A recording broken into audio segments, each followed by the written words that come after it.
they just cut me off at the very last important point. Erdod.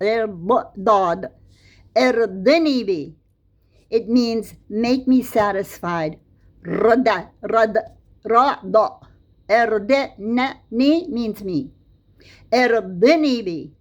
So when we mention the Tabi'in, mention the Sahaba first. When we mention Prophet Muhammad, sallallahu alayhi wasallam, first let's start with Allah. When we mention Allah, we say subhanahu wa ta'ala.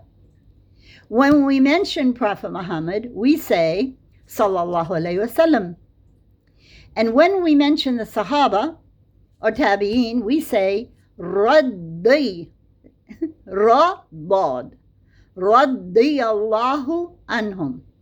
So rida is a beautiful name. It's a man's name, and you would write it R-I-D-A. And it means to be content with something. I'm not content with the fact that they just cut me off. They're cutting me off a lot lately. That's a good sign, isn't it? This is called jihad. You know that, right? In Islam, jihad nafs is the most important thing. You struggle against your own nafs. Like, no, I will not have 10 more pieces of butterscotch candies or 15 more cookies. That's jihad nafs. I have little drawers here on my desk, by the way. I have my supply. As you know, I love sweets, and I feel I reward myself like a child in KG1.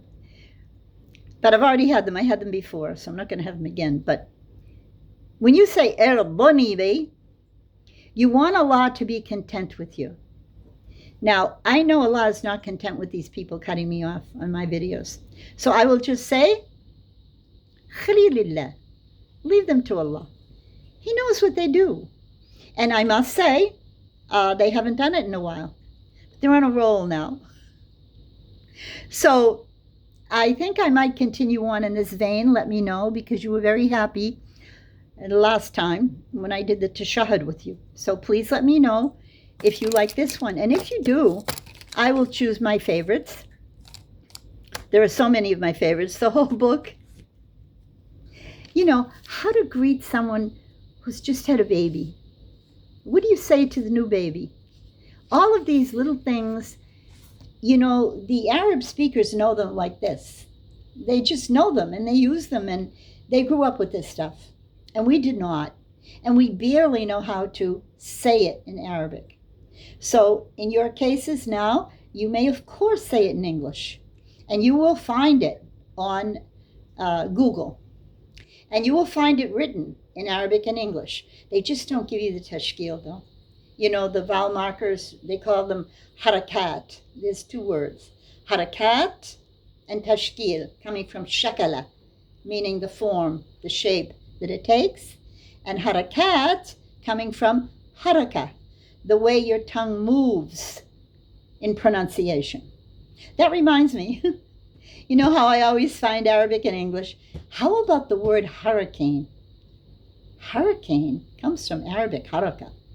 Because in a hurricane, the wind blows everything all around. Literally, houses flip in the air, cars flip. Pray, because I'm living in Florida, which is hurricane central of America.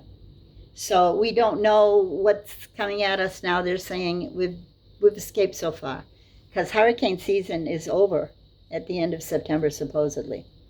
And now they're saying there's one brewing. Only Allah knows. We say Allah is responsible for riyah, the winds. Tasrif riyah. Allah moves the winds. Now, here's another interesting point with meanings and grammar. Tasrif. The word for the sewer system is sarf istahi. You hear sarafa, sarf, because it moves all the yucky stuff under the ground. Sarf istahi.